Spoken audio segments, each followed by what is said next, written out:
excited to be here, guys. Thanks for having us. I am just thrilled to kind of share a little bit about Ifixit with you guys, specifically how it relates to the sharing economy. If you guys have questions, feel free to ping me afterwards. I love follow-up. I personally, and thanks to Sunil for providing a little backdrop on the sharing economy, personally I believe that repair and reuse are critical strategies for not only a zero-waste future, but also they're drivers that are actually implicitly driving us towards a share economy.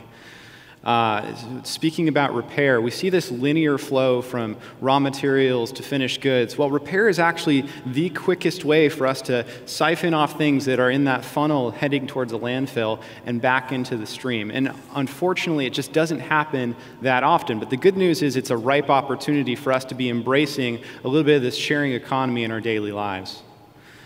Another thing that's driving us towards this sharing economy is the threat of e-waste. People know about the threat of e-waste, but put it in practical terms, if you have a cell phone, and most of you do, of the 30 metals that are in that cell phone, about half of them have recycling rates of less than 50%, functional recycling rates of less than 50%. What that really means is that you got to think of recycling as an ultimate last resort because it's ultimately a lossy process, it's destruction. And so the best thing that you can do for that investment that you hold in your hands that constitutes a lot more energy in that upstream process than it does in the downstream is to make it last as long as possible, and that's where repair comes in.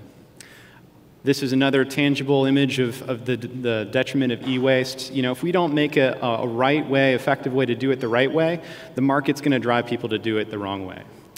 Another thing is reuse. It's just so crazy the amounts of things that we have that are reclaimable using repair. So one quick example is that in America, I'm Americans, we throw away 500,000 phones every day. Which is staggering because, you know, we talk about this great digital divide. 3 billion people don't have access to a cell phone in the world. So there's obvious ways for us to close this loop here. Ifixit.com. If you're not familiar with us, we are a platform, to use Sunil's term, for learning about and teaching repair. We have over 1 million users across the world that are helping us build this sharing economy, this ecosystem around repair. This is a quick example. Earl Kaplan works with a group of 30 people, volunteer capacity, so these are moonlighters and people who have excess capacity, to take broken components and things that are end of use, to use Bill's term, and repurpose them into assembled units to give to impoverished families, to give to anyone who needs a computer, and typically that ends up being children.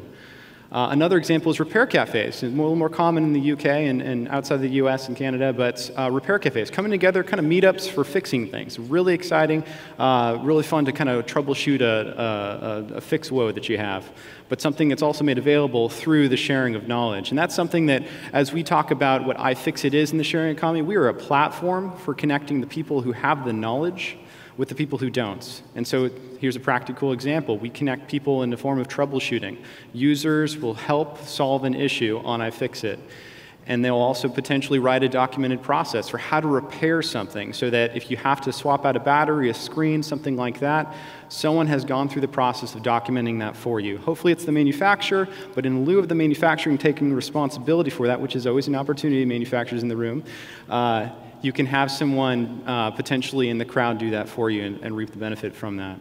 And what we see from this kind of free flow of information, the people who have the information, the people don't, is businesses are erupting. People are making devices last longer. I'm sure you guys have gone to a mall kiosk and seen now they offer, you know, screen swap outs. It's just everywhere now, and it's a ripe business opportunity. Looking forward to your questions. That's just a little bit about Ifixit for now. Thank you so much.